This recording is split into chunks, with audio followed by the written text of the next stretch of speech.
So I used just like how Clayton did in his assassin tutorial, used a flannel shirt that fit me very well, tucked the sleeves in. This is on double layers. So what I'm going to do is just cut this all the way around the collar, around there, and it's going to give me the basic shape for the front and the back of the shirt without the sleeves, because you can see they're tucked in. That's going to be for that fabric right there, and we're just going to add the sleeves later. But for now, it's just going to be the collar, and then we're actually going to give an extension from there all the way down, just to make it a longer military-like coat.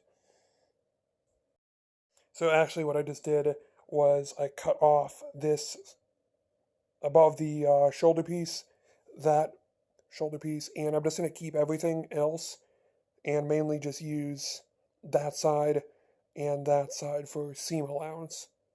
So whenever you sew, you can actually tuck this in and tuck that in to give a good look from whenever you turn the whole thing inside out and wear it, basically. Whenever you start to pin the two sheets together, these two, the dark blue ones, don't remove this shirt yet, because you can actually trace where you want your pins to go so that you can just sew along the lines of the pins. Because if you remove the shirt, you might forget where to put the pins and how big to make the seam allowance and all that jazz. It just makes it easier. But if you want to, just remove the shirt and you can do whatever you want yourself. Sleeve or sleeves, you want to do the same exact thing that you just did with the shirt base.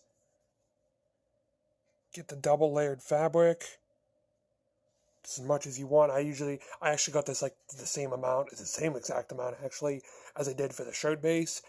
And I just laid out my right sleeve here, and I'm going to pin around it all the seam allowance that I want, and I'm just going to cut it out. And then I'm going to do the same exact thing on this side for the left sleeve. So then we have 2 layers for 2 different sleeves. Just like we did for the base body dark blue piece, just take off the sleeve and now just sew all along where the needles are. And then you have the base sleeve. Just remember not to sew there, because that's where your arm is going to come out of, and there, because that's where your arm is going to go into, to go all the way to here. And then you can do that for the other sleeve too. So then you have 2 matching sleeves. Remember just to double layer both of them. When I was done with all the sewing around the sides and the shoulders, I cut a slit down the middle for where the buttons are going to go for this button down shirt. You may have to fold it in a little bit, either because your edges are a little dirty, or you might not have cut exactly in the center. So that's what I'm going to do now, and I'm going to pin it and then sew it down.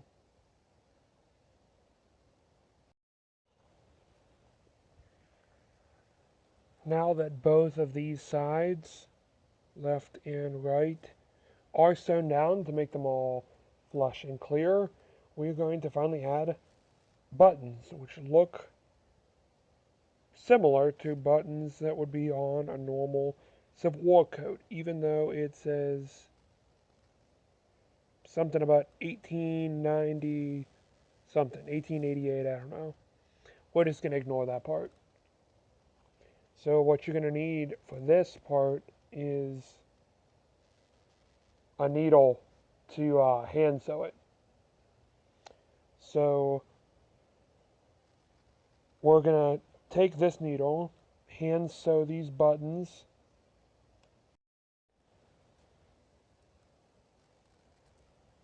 As you can see here, I'm making the buttons go 4.5 inches away from each other, and then just goes all the way down the shirt.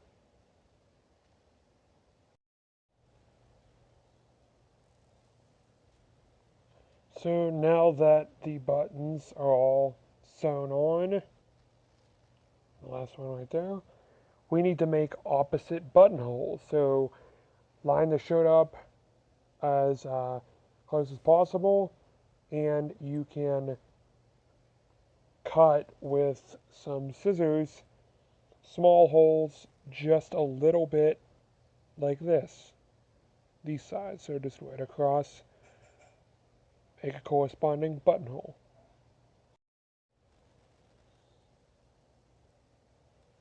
Now for the sleeves, you're going to want to turn the base coat inside out. Make sure the sleeve is still inside out after you have done, sewn it. And just pin the top part of the sleeve to the top part of the coat and the back part of the coat to the back part of the sleeve. And basically that's it. And then you sew it.